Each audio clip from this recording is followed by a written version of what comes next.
마반야바람이. 네, 먼저 저를 따라 하시겠습니다. 내 생명 부처님, 무량공덕 생명, 사성제를 바로 알고 발정도를 실천하며 육바라밀을 실천하고 십바라밀도 실천하여 우리도 부처님처럼 보현행원으로 보리 이루리. 네, 감사합니다.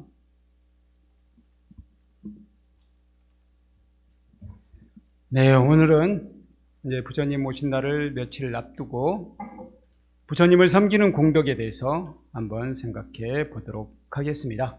네, 오늘 말씀드린 내용은 아주 쉽습니다. 이미 다 알고 계시는 내용일 것 같아요. 그래서 이제 부처님 오신 날을 맞이해서 부처님에 대한 신심을 다시 한번 경고히 한다는 차원에서 같이 한번 생각해 보도록 하겠습니다. 먼저 경문을 읽도록 하겠습니다. 오늘 인용된 경문은 제법 길어요. 지금 색깔을 그대로 하지 않았습니다. 우리 법회보 보시면은 왼쪽에 네 번째 줄입니다. 이와 같이 들었다 에서부터 시작해서 증일나암경 1-32 바로 위에 기뻐하여 받들어 향하였다. 여기까지 찾으셨죠? 네, 좀 길지만 같이 읽도록 하겠습니다. 시작하겠습니다. 시작. 이와 같이 들었다. 어느 때 부처님께서는 사이국 기수급 고도관에 계시면서 여러 비구들에게 말씀하셨다. 부처님을 받들어 섬기고 예배하면 5가지 공덕이 있다. 그 5은 무엇인가? 첫째는 얼굴이 단정해지고, 둘째는 음성이 좋아지며, 셋째는 제보가 많아지고, 넷째는 장자집에 태어나며, 5째는 몸이 무너지고 목숨이 끝난 뒤에는 천상의 좋은 곳에 나느니라. 왜 그러냐 하면 열에는 짝할 리가 없고 믿음, 계율, 지식, 지혜와 좋은 몸을 성취하였기 때문이니 그러므로 5가지 공덕을 성취하느니라. 무슨 인연으로 부처님께 예배하면 얼굴이 단정하게 되는가? 부처님 모습을 배웁고는 환희하는 마음을 일으키기 때문이니 이런 인연으로 얼굴이 단정하게 되느니라. 또 무슨 인연으로 좋은 음성을 얻게 되는가? 열애의 모습을 배웁고는 열애 지진 등정각에게 귀하나이다 라고 3번 일컫기 때문이니 이런 인연으로 좋은 음성을 얻느니라. 또 무슨 인연으로 제보가 많게 되는가? 열애를 배웁고는 꽃을 뿌리고 등불을 켜며 다른 여러 가지 보시할 물건으로 크게 보시하기 때문이다. 이런 인연으로 많은 제보를 얻느니라. 또 무슨 인연으로 장자집에 태어나는가? 열애의 모습을 배웁고는 믿음 가득한 마음으로 집착함이 없이 오른 무릎을 땅에 대고 꿇어앉아 합장하고 지극한 마음으로 부처님께 예배하기 때문이니 이런 인연으로 장자집에 태어나느니라. 또 무슨 인연으로 몸이 무너지고 목숨이 끝난 뒤에는 천상의 좋은 곳에 나는가? 모든 불세존에 항상하는 법에는 모든 중생이 5가지 일로 부처님께 예배하면 곧 천상의 좋은 곳에 난다라고 되어 있기 때문이니라. 비구들이여, 이것이 부처님께 예배하는 인연의 5가지 공덕이다. 그러므로 비구들이여, 어떤 착한 남자와 착한 여자가 부처님께 예배하려고 하면 마땅히 방편을 구해 이 5가지 공덕을 성취하도록 하여야 한다. 비구들이여, 이와 같이 공부하여야 하느니라. 그때 여러 비구들은 부처님 말씀을 듣고 기뻐하여 받들어 행하였다. 네, 감사합니다. 충분히 이해가 가십니까? 네, 이해가 가시는 분들은 대단히 근기가 뛰어나신 분들이에요. 믿음이 안 갈 수도 있을 것 같은데요. 어떻게 부처님을 믿는다고 해서 첫 번째 용모가 아름다워지느냐? 저는 부처님을 믿고 있는 신자인데, 독실한 신자인데 별로 잘생기지 않았는데요? 이렇게 생각하실 수도 있을 것 같아요. 물론 부처님을 신실한 마음으로 믿는다고 해서 또 섬긴다고 해서 미남 미녀가 된다는 건 아니죠. 그렇게 생각하셨어요? 그렇게 생각하셔도 괜찮을 것 같아요. 미남 미녀가 된다. 그렇게 생각하셔도 괜찮을 것 같습니다만, 용모가 아름다워진다는 것은 인상이 좋아진다는 뜻하고 같다고 생각하시면 돼요. 그러니까 믿음이 신실하신 분, 또 오래 수행하신 분, 그런 분들은 얼굴에서 온화한 기운이 풍기잖아요. 그래서 그분에게서는 아주 따뜻한 기운이 솟아나옵니다. 그분의 얼굴을 보면 저절로 환희심이 나는 거예요. 그러니까 환희심이 중요해요. 환희심. 부처님께 예배하는 사람은 부처님에 대해서, 부처님의 생애에 대해서, 부처님의 공덕에 대해서 환희심을 일으키거든요. 환희심을 일으키기 때문에 얼굴이 좋아지는 거예요. 얼굴이 밝아지는 겁니다. 그래서 그게 반복되다 보면은 차츰 얼굴이 환해지고 용모가 좋아진다는 거예요. 그러니까 갑자기 얼굴이 내가 장동건이 된다거나 그런 건 아니고요. 이렇게 얼굴이 환해져서 보기 좋게 된다. 보는 사람으로 하여금 환희심을 불러일으킨다. 실제로 그런 사람 있잖아요. 얼굴이 요모조모 따져 보면은 그렇게 잘생겼다고 할 수 없는데 그 사람을 보면은 굉장히 기분이 좋고 그 사람이 못생겼다는 생각도 전혀 안 들고 그러는 사람 있죠, 분명히. 그건 바로 이와 같은 걸 거예요. 마음을 곱게 쓰기 때문에. 그러니까 부처님을 섬기는 사람은 마음을 곱게 쓰게 되잖아요. 곱게 쓰기 때문에 용모가 단정해진다는 거예요. 그래서 이 말씀을 믿고 용모가 단정해지고 싶으신 분들은 부처님을 열심히 섬기시고 부처님께 예경도 열심히 하시고 한번 해보십시오. 그러면 분명히 효과가 있습니다. 두 번째로 부처님을 섬기게 되면 목소리가 좋아진답니다. 그러니까 부처님께 우리가 예경할 때 가급적이면 부드럽고 좋은 목소리를 내려고 하잖아요. 남들이 듣기 좋은 목소리를 내려고 합니다. 어떨 때는 좀 더 강력하게 호소할 때도 있어요. 이제 처음부터 끝까지 강력하게 나가면은 사실 듣기가 힘들잖아요. 아주 편안한 목소리로 하다가 가끔 축원할 때라든가 좀 강력하게 호소할 때, 정근할 때 약간 세게 할 때도 있어요. 행진곡풍으로 할 때도 있고 좀 목소리를 높여서 할 때도 있습니다. 근데 전반적으로는 어쨌든 고운 목소리를 내려고 애를 쓴다는 거예요. 고운 목소리를 내려고 하다 보면 좋은 목소리가 생기잖아요. 실제로 노래 부르는 사람들 좋은 목소리가 나오잖아요. 갈수록 좋은 목소리가 나오잖아요. 연습하면 좋은 목소리 나오잖아요. 그렇듯이 부처님을 잘 섬기게 되면 목소리가 좋아진다고 합니다. 이것도 믿으시고, 목소리 좋은 게 굉장히 중요하더라고요. 목소리 중요한 게 잘생긴 것보다 오히려 더 중요할 때가 많더라고요.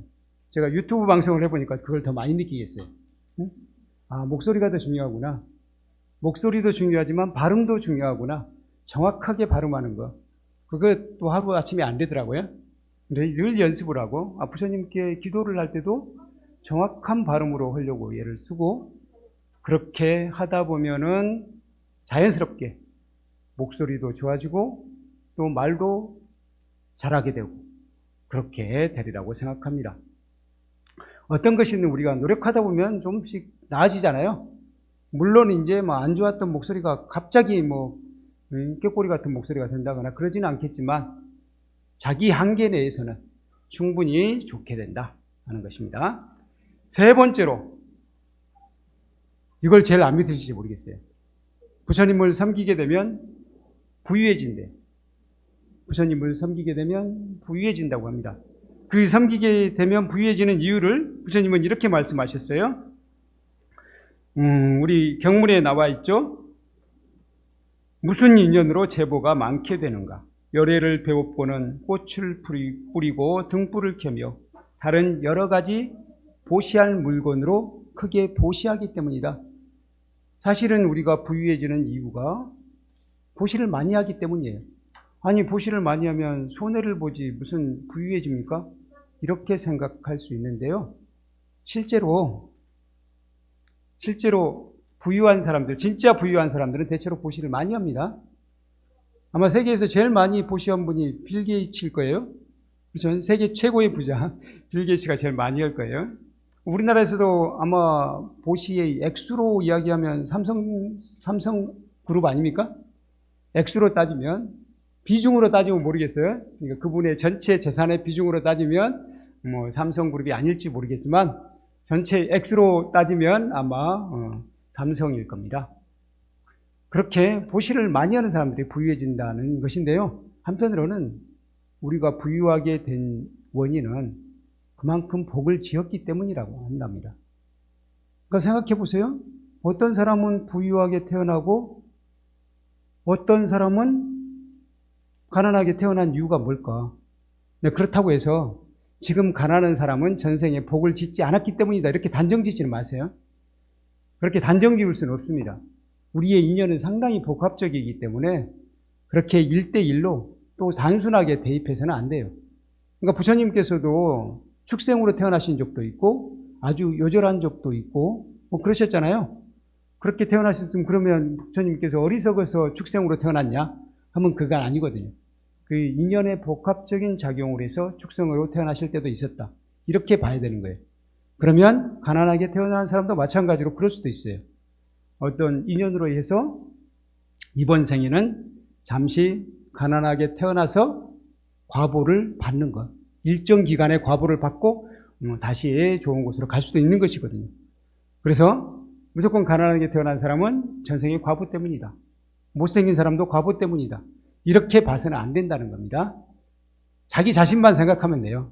자기 자신만, 내가 보시를 많이 하면 다음 생에는 부유해질 수 있을 것이다, 이렇게 생각하고, 지금 이번 생에는 아니더라도 다음 생에는 부유해질 것이다, 이렇게 생각할 뿐이지 남에 대해서는 판단하지 말자는 거예요. 자신 내가 착한 일을 많이 하면 과보를 받을 것이다, 복을 받을 것이다, 이것만 생각하시면 됩니다. 남이 현재 괴로움에 처해 있더라도 그걸 판단하지는 말자는 거예요. 그걸 판단하는 사람은 점쟁이 같은 사람이 판단하는 것이고, 우리는 나 자신에 대해서만 판단하면 됩니다. 그래서 부유해진다는 것은 바로 내가 복을 많이 쌓았기 때문이에요. 다른 종교에서는 어떤지 모르겠어요. 다른 종교에서는 모든 것을 신이 관장한다고 하잖아요. 그 신은 어떤 사람은 부유한 복을 주고, 어떤 사람은 가난하게 만들고, 어떤 사람은 못생기게 만들고, 어떤 사람은 키가 작게 만들고, 그렇게 하시는지 모르겠는데 우리는 그렇게 보지 않잖아요. 모든 것이 본인의 인연에 의해서 그렇게 된다라고 얘기합니다. 그러니까 나 자신의 인생은 내가 책임지는 거예요. 그래서 우리는 내가 부모 잘못 만나서 내가 이렇게 고통받고 있다, 이런 생각해서는 안 된다고 제가 말씀드렸죠. 부모의 인연도 내가 선택한다 그랬어요. 그러니까 부처님께서도 자기 나라도 선택하시고 대륙도 선택했고 나라도 선택했고 또 아버지도 선택했고 어머니도 선택했거든요. 당신께서 다 선택했다고 했는데 우리도 마찬가지예요. 근데 부처님은 뭘로 선택한다 그랬죠? 원력으로 선택하는데 우리는 뭘로 선택하죠? 보통 범부들은 업력으로 선택을 해요. 업력으로 선택을 하기 때문에 부처님은 충분히 당신의 원력을 성취하기 위해서 최고의 조건을 찾아서 갈 수 있는데, 우리는 자기가 지은 과보대로, 그 과보가 바로 업이에요. 그 업대로 가게 된다는 거예요. 그래서 실질적으로 우리가 부모를 선택한다는 겁니다. 그렇기 때문에 부모 탓해서는 안 돼요. 오직 자기 스스로 노력해서 지금 현재 내가 좀 힘들다고 하면 지금 복을 많이 지어서 다음 생에는 새로운 세상에서 더 잘 살아봐야 되겠다, 그렇게 생각을 해야지 원망해서는 안 된다라고 말씀을 드리고 싶습니다. 그래서 부유해진다는 것이고요. 세 번째, 부처님을 섬기게 되면 부유한 가정에 태어난다, 장자 집안에 태어난다고 했는데, 장자라는 것은 어떤 계급이냐면은 부처님 시대에 장자 계급이 득세를 했어요. 본래는 장자 계급이 그렇게까지 득세를 했던 계급은 아니에요. 장자는 뭐냐면은 주로 상인이에요. 오늘날로 이야기하면 기업가들, 상인들, 좀 이제 크게 하는 기업가 중에서도 좀 무역업에 가깝다고 생각하면 됩니다. 이 나라에서 많이 나는 특산물을 그걸 사다가 특산물이 그 지역에서 나오는 것이니까 비교적 싼 편이겠죠? 그것들을 싸게 사서 이웃 나라로 가져갑니다. 그게 많이 나지 않는 다른 나라로 가져가요. 거기 가서 팔고 또 그 나라에서 많이 나는 것을 가져다가 또 다른 나라로 가서 파는 거예요. 이 무역업자들이 상당한 부자가 됐어요. 이들이 바로 장자 집안입니다. 그 장자의 대표적인 사람이 누굽니까? 여러분도 아시는 수다따 장자. 기원정사를 만드셨던 수다따 장자가 대표적인 분이죠. 그렇게 또 다른 분도 있네요. 우리 부처님께 다섯비구에 최초로 출가했던 야사의 아버지도 장자 집안이에요. 장자예요. 그러니까 장자가 굉장히 많았어요. 그 당시에 부처님 시대에 득세를 했어요. 그래서 부처님 시대에 출가한 이들의 계급을 조사를 해봤어요. 조사를 했더니 어떤 계급이 가장 많았을 것 같아요? 파라문이 제일 많았어요. 파라문이 제일 많았으니까 아무래도 윗계급이 제일 많았으니까 그 다음 크샤트리아일 것 같잖아요. 크샤트리아는 이제 무사 왕족 계급이에요. 크샤트리아가 아니라 장자 계급. 세 번째 바이샤 평민 계급이었어요. 평민 계급이 많았던 것은 뭐냐 바로 장자들이에요. 장자들이나 장자의 아들들이, 그러니까 다시 말하면 오늘날로 이야기하면 재벌 2세들이 그렇게 출가를 많이 한 거예요. 그 당시에는 그랬던 겁니다. 그래서 보시를 많이 하게 되면 바로 이 장자 집안에 태어난대요. 그러니까 오늘날로 이야기하면은 부유한 가정에 태어난다고 이야기할 수 있습니다. 부유한 가정. 그러니까 그거죠. 아까 이야기했잖아요. 보시를 많이 하거나 그렇게 되면 제복을 갖게 된다 그랬잖아요. 보시를 많이 하면 제복을 갖게 된다 그랬죠. 그러니까 생내적으로 제복을 가지려면은 어떤 집안에 태어나야 되겠어요? 부유한 집안, 장자 집안에 태어나는 거죠. 그래서 부처님께서 장자 집안에 태어난다고 하는 거예요. 그러니까 이건 한편으로는 부처님을 섬기게 되면 보시를 많이 하게 된다는 전제하에서 이런 이야기가 나오는 겁니다. 물론 부처님을 섬기는 것만으로도 이런 복을 받기도 합니다. 그 이야기는 조금 이따 다시 해드리도록 하겠습니다. 부처님을 섬기게 되면 다섯째로 천상에 태어난다. 제가 천상에 태어나는 예를 몇 가지 말씀드렸는데요. 혹시 생각나시는 거 있으세요? 계율을 잘 지키면, 계율을 지니고 잘 지키면 천상에 태어난다. 그 이야기는 한두 번은 말씀드렸을 거예요. 또 한 가지, 보시를 많이 하게 되면, 보시를 하게 되면 보시하는 사람은 천상에 태어난다. 그러고 보면 천상에 태어나는 것은 어렵지 않은 것 같아요. 세 번째, 성지순례를 하면, 신심으로 성지순례를 하게 되면 천상에 태어난대요. 이제 성지순례를 할 수 있게 됐어요. 성지가 여러 군데 있지만, 이제 부처님께서 말씀하신 성지는 4대 성지를 이야기합니다. 4대 성지는 어떻게 되죠? 부처님께서 태어나신 곳, 룸비니, 성도하신 곳, 보드가야, 첫 설법을 하신 곳, 사르나트, 바라나시 사르나트, 열반하신 곳, 쿠시나가라. 네, 이렇게 네 군데를 신심을 가지고 순례하게 되면 천상에 태어난다고 말씀하셨어요. 그러니까 그러고 보면은 천상에 태어나는 건 어렵지 않은 것 같아요. 천상에 태어나는 게 어렵지 않다면 천상이 어떻게 보면 우리가 살고 있는 우리 대한민국 같은 경우는 천상 아닐까요? 살기 좋지 않습니까? 이 정도면? 우리 세계 여행을 해보다 보면은 우리나라가 정말 살기 좋은 곳이구나 그걸 느끼잖아요. 특히 우리가 지금은 어느 정도 경제력도 갖추게 되었고 문화적으로도 경제력을 어느 정도 갖추니까 문화적으로도 상당히 발전을 했더라고요. 학문적으로도 그렇고 다른 문화적으로도 많이 발전을 했습니다. 그래서 이제는 우리가 분명히 살기 좋은 나라예요. 우리 대한민국 같은 곳에 태어나면 천상에 태어나는 것이나 진대 없지 않을까 하는 생각이 됩니다. 그러면 여러분들은 아마 전생에 복을 많이 닦으셔서 이 나라에 태어나신 것 같습니다. 어쨌든 부처님을 섬기게 되면 다시 태어날 때에 천상과 같이 좋은 곳에 태어난다고 합니다. 실제로 오직 부처님을 신실하게 믿기만 했는데 천상에 태어난 이가 있어요. 부처님 시대에 있었어요. 법구경 제2개송, 법구경 제2개송이 뭔지 생각나시는 분이 있을지 모르겠는데요. 마음을 중시하는 개송이에요. 어떤 일을 하든 마음이 앞서가고 마음이 가장 중요하며 마음이 모든 일을 만든다.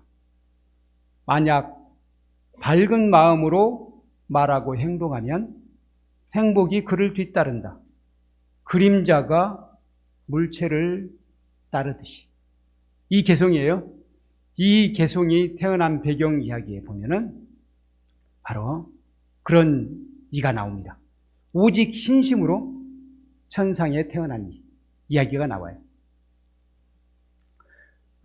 부처님 시대에 사위성, 오늘날로 이야기하면 수라바시티에 기원정사가 있는 곳, 그곳에 아딘나 뽀빠카라는 사람이 있었는데 이분은 굉장히 부유한 사람이에요. 아주 부유한 바라문이었어요. 아주 부유한 사람인데 지독하게 인색했어요. 지독하게 인색했어요. 그래서 그 사람한테 한번 들어가면 나오질 않습니다. 어떤 물건이든 들어갔다면 나오지 않는 그렇게 인색한 사람이에요. 그렇게 인색한 사람인데 이 사람에게는 아들이 한 명 있었어요. 아들이 한 명 있는데 아들은 끔찍히 사랑했어요. 끔찍히 사랑했음에도 불구하고 아들에게 많이 베풀지는 못한 것 같아요. 너무 아까워서. 재물이 너무 아까워서. 그래서 아들의 생일날 귀걸이를 해주고 싶었어요. 인도 사람들은 이 장신구를 많이 하잖아요. 장신구를 많이 합니다. 남자들도 합니다. 남자들도 귀걸이를 합니다. 근데 그 사람들이 장신구를 많이 하는 이유가 있어요. 우리는 옷을 많이 입잖아요. 날씨가 추워서 옷을 많이 입기 때문에 사실은 옷으로 장식을 하는 거예요. 근데 그 사람들은 옷을 덜 입잖아요. 옷을 덜 입으니까 장신구를 많이 다는 거예요. 장신구를 많이 달아서 뭔가 자기 몸을 꾸미고 싶은 욕구를 채우는 것이죠. 그래서 아들에게 귀걸이를 해주고 싶은데 이 사람이 금은 많이 있어요.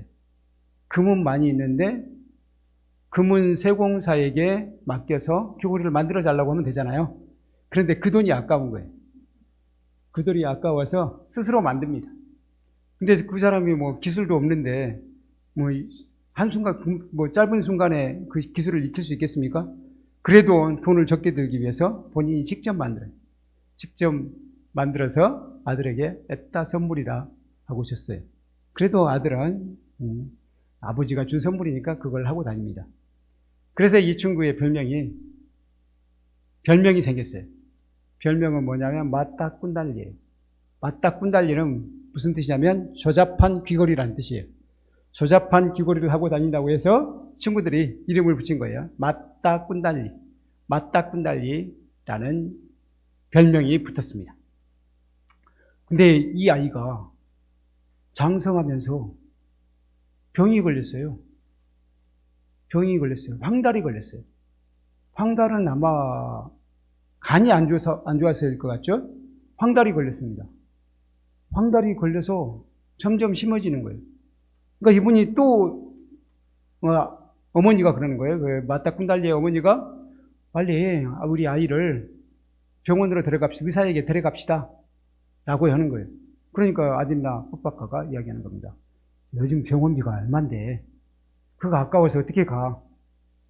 내가 책을 읽어서 그 황달에 대해서 공부를 해가지고 얘를 치료해 준다. 라고는 책을 가져다가 읽어서 의술을 배웠습니다. 그래가지고는 약도 지어주고 하려고 해요. 근데 안 낫는 거예요. 점점 악화돼요. 점점 악화될 대로 악화되어서 결국은 치료할 수 없을 정도가 됐어요. 그래서 그때서야 이제 겁이 나서 안 되겠다 싶어서 병원으로 들어갑니다. 그런데 때가 늦으면 안 되잖아요. 병원에서 더 이상 받으려고 하질 않아요. 의사들이 치료할 수 없습니다. 그냥 다른 데로 가보세요. 저는 못하겠습니다. 다들 그러는 거예요. 그래서 다시 데려옵니다. 그래서 집에 데려와서 이제 죽을 날만 기다려야 돼요.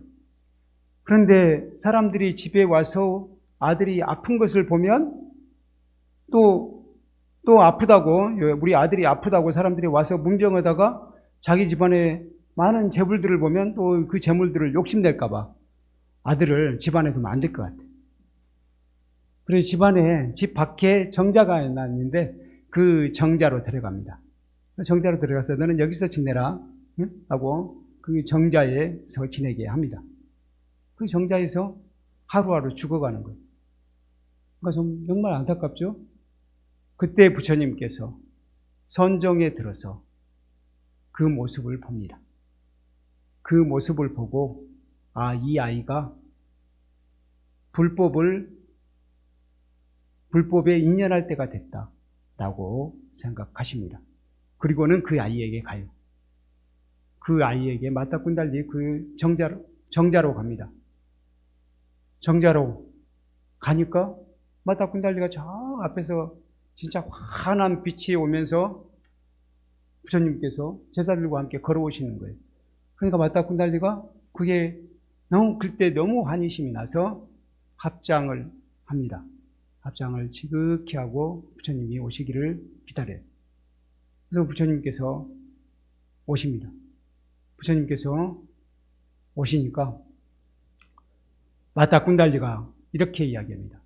부처님이시여, 저는 부처님의 명성을 듣고 진작에 부처님께 가르침을 듣고 싶었지만 부처님의 가르침을 들을 수가 없었습니다. 인색한 아버지 때문에 어디도 가지 못했고 부처님도 뵙지 못했습니다.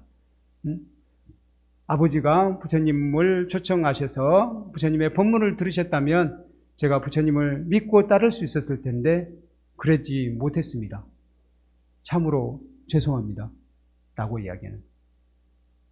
그러니까 부처님께서 나를 믿는 것만으로 너는 충분히 복을 받을 수 있다. 라고 이야기하는 거예요. 그러니까 이 마따꾼달리가 내 지극한 마음으로 부처님께 귀의합니다. 지극한 마음으로 부처님께 귀의해요. 사실은 마따꾼달리가 그때 말을 한 게 아니에요. 이 말도 못했어요. 이미 병이 악화될 대로 악화돼가지고 마음으로 사실은 그렇게 이야기를 한 거예요. 근데 그게 부처님께 전달이 되었고 마찬가지로 또 역시 지극한 마음으로 부처님께 귀의하게 돼요. 그렇게 부처님께 귀의한 채로 마따꾼달리는 죽어갔습니다. 그렇게 죽어서 도리천에 태어났어요. 도리천에 태어나서 아래 세상을 봤어요. 인간 세상을 바라보니까 아버지가 그 화장터에 가가지고 날마다 아버지가 화장터로 가는 거예요. 화장터로 가서는 그 화장터에서 대성통곡을 내. 우리 아들이 어린 나이에 죽었다고 하면서 우리 아들 불쌍해서 어떡하노? 라고 하면서 계속 통곡을 하는 거예요. 그래서 마따꾼달리가 안 되겠다. 내가 가서 아버지를 만나보고 아버지로 하여금 부처님께 귀의하도록 해야 되겠다. 라고 생각을 해요. 그래서 옷을 잘 차려입고 귀걸이도 그 마따꾼달리 조잡한 귀걸이가 아니고 아주 좋은 귀걸이, 천상의 귀걸이를 다 가고 황금 신발을 신고 갑니다. 그래서 아버지가 있는 곳으로 가요. 아버지가 있는 곳으로 가서 아버지가 울고 있는데 그 한쪽에 가서 역시 대성통곡을 하고 있어요. 열심히 통곡을 합니다. 그러니까 아버지가 마따꾼달리에게 자기 아들인지 몰라요. 모습이 달라졌으니까 아들인지도 모르죠. 그냥 실질적으로는 자기 아들에게 가서 아니 젊은이 나는 내 아들이 죽어서 이렇게 슬피 울고 있는데 내가 보기에 젊은이는 뭐 하나 부러울 것이 없는 사람 같은데 보면은 멋진 귀걸이도 있고 황금 신발을 신고 있고 옷도 그야말로 근사하게 입었는데 무엇이 부족해서 그렇게 울고 있는가? 라고 물어보는 거예요. 그러니까 맞다 꾼달리가 이렇게 이야기합니다. 저에게는 저는 다 갖출 거 다 갖췄는데 못 갖춘 게 있습니다. 저에게는 황금수레가 있는데요. 황금수레에 바퀴 2개가 모자랍니다. 라고 이야기하는 거예요. 그래? 그렇다면 내가 그 바퀴를 너에게 주마. 라고 하는 거예요. 그러니까 이 사람이 보기에는 진짜 자기 아들하고 비슷하게 보이기도 하고 느낌이 딱 아들하고 느낌이 비슷하거든요. 그래서 아들에게 못 베푼 게 한이 되었기 때문에 이 사람에게라도 뭐든지 주고 싶어요. 그래서 황금술에 황금 바뀌면 얼마나 비싸겠어요. 그걸 주겠다고 하는 거예요. 그러니까 그래도 이 아이가 통곡을 멈추지 않아요. 또 통곡하면서 얘기하는 거예요. 그런데 그 바퀴는요, 하나는 태양이어야 되고 하나는 달이어야 됩니다. 라고 이야기하는 거예요. 그러니까 아버지가 보기에 너무 황당하잖아요. 아니, 황금술에 황금 바퀴는 내가 해줄 수 있는데 태양과 달이라니 그걸로 어떻게 그런 황당한 소원을 말할 수 있느냐. 좀 현실적인 소원을 이야기해라. 라고 하는 거예요. 그러니까 맞다 꾼달리가 이렇게 이야기합니다. 그러면 바라모니시오, 당신은 이미 아들이 죽었는데 아들이 죽어서 다시 돌아올 수 없는데 여기서 그렇게 대성통곡한들 무슨 소용이 있습니까? 내가 황금수레의 바퀴를 해와 달로 하려고 하는 거다고 당신이 이렇게 죽어간 아들을 위한답시고 대속 통곡하는 거다고 뭐가 다릅니까? 둘 다 황당한 일 아닙니까? 라고 이야기하는 거예요. 그때서야 아니 너는 누구냐? 라고 물어보는 거예요.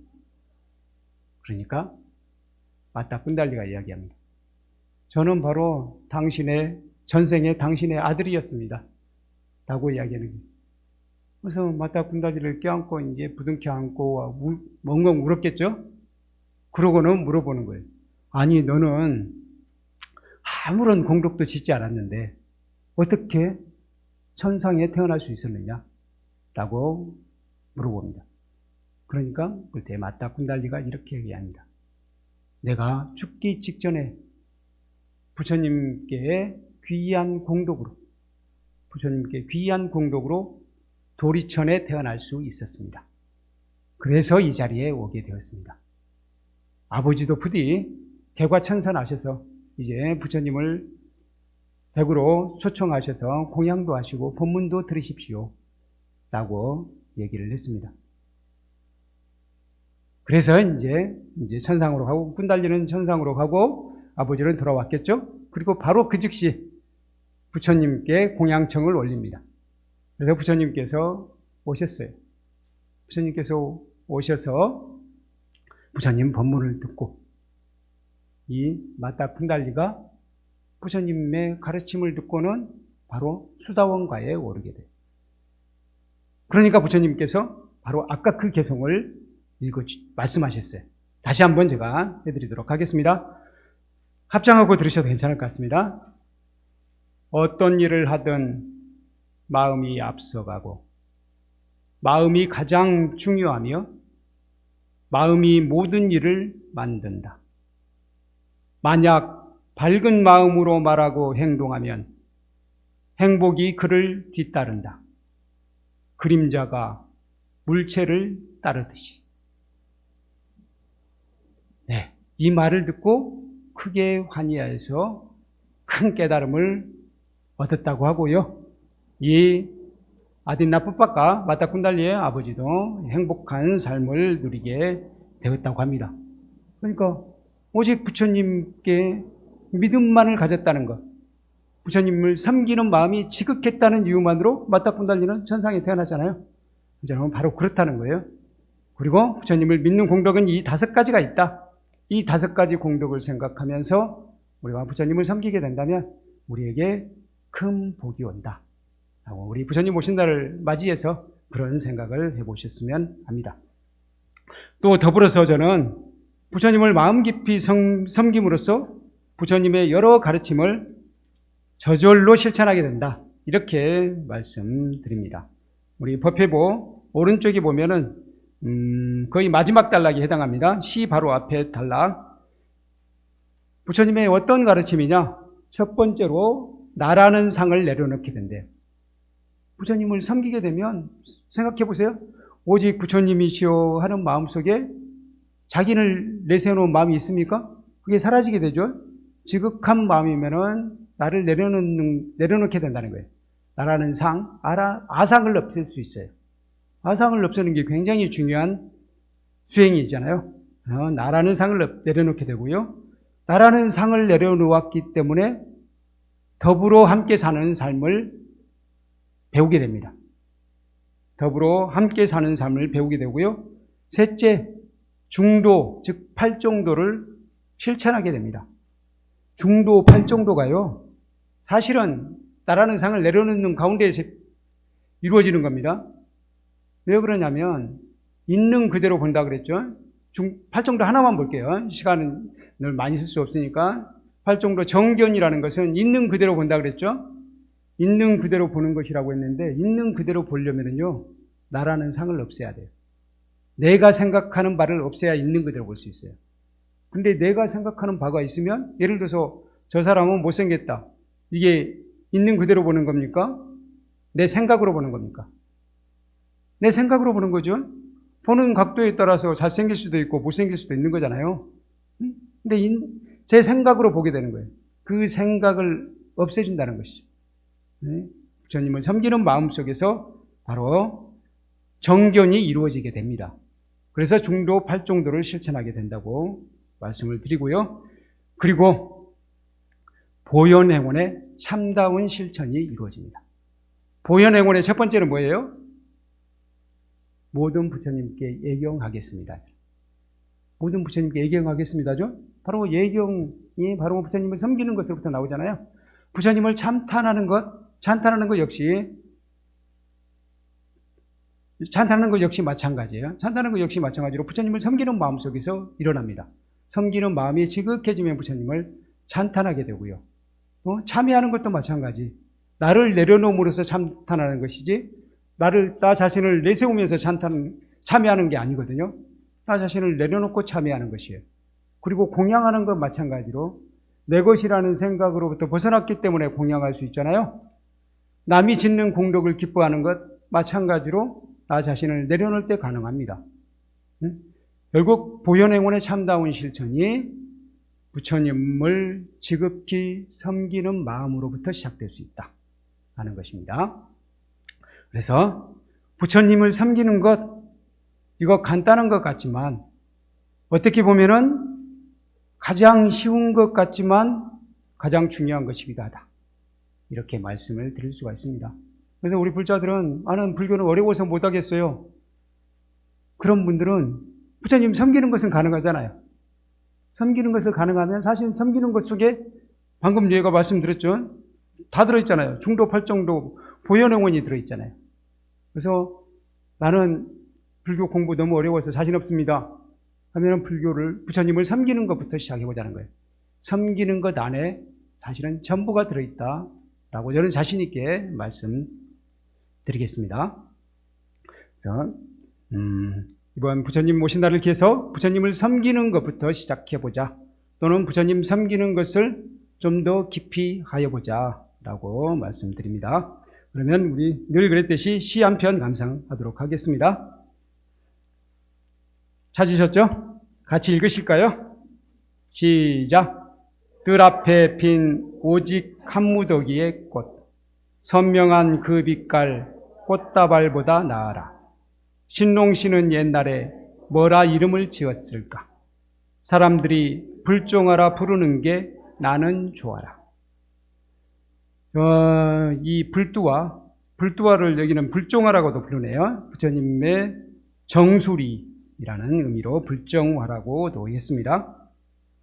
우리 큰 스님 방 앞에 보면은 이 불두화가 있어요.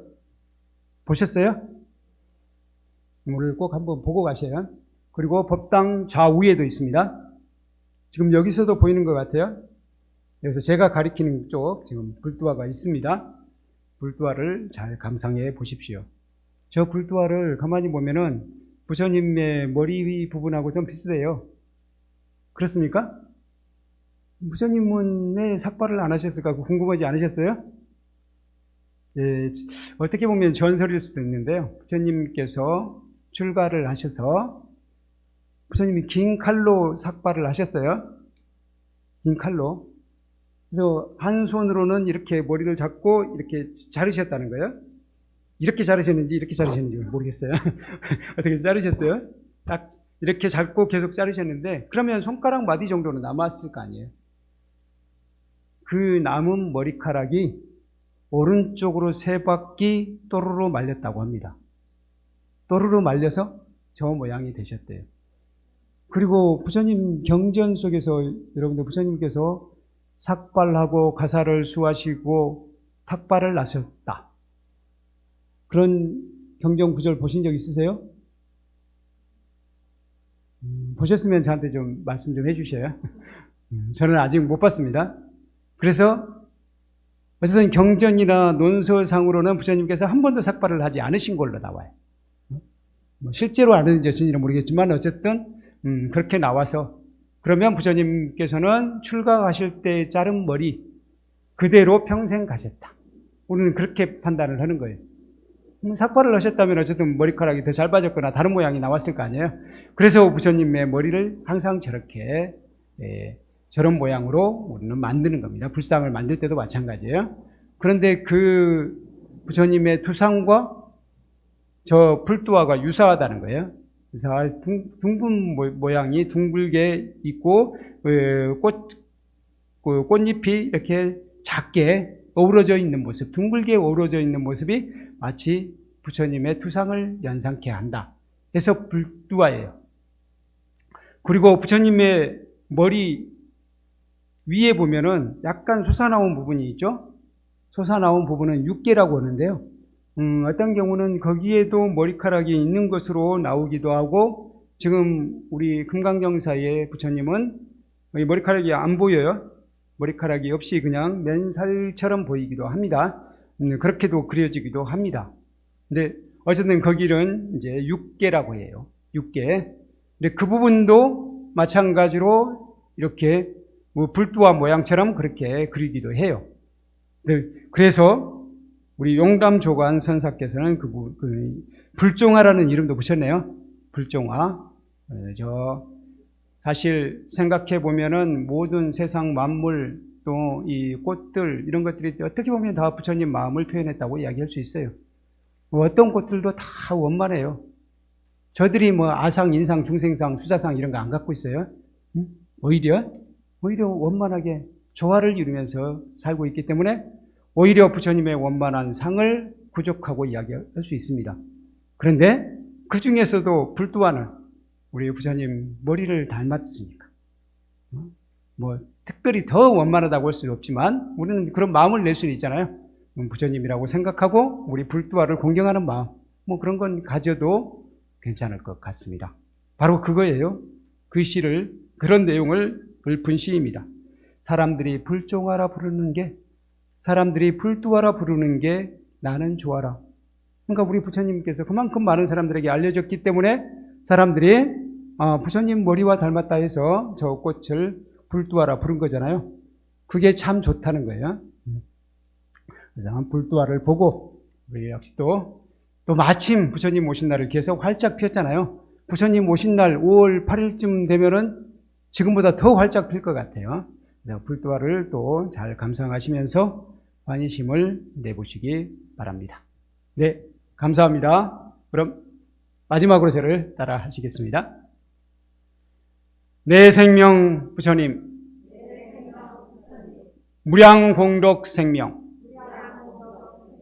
사성제를 바로 알고 팔종도를 실천하며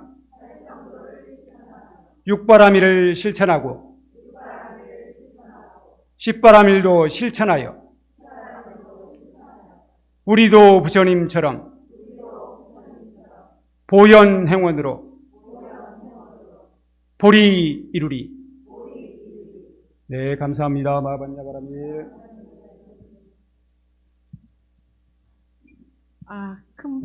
큰 깨달음을 주신 스님께 감사와 찬탄의 박수 부탁드립니다.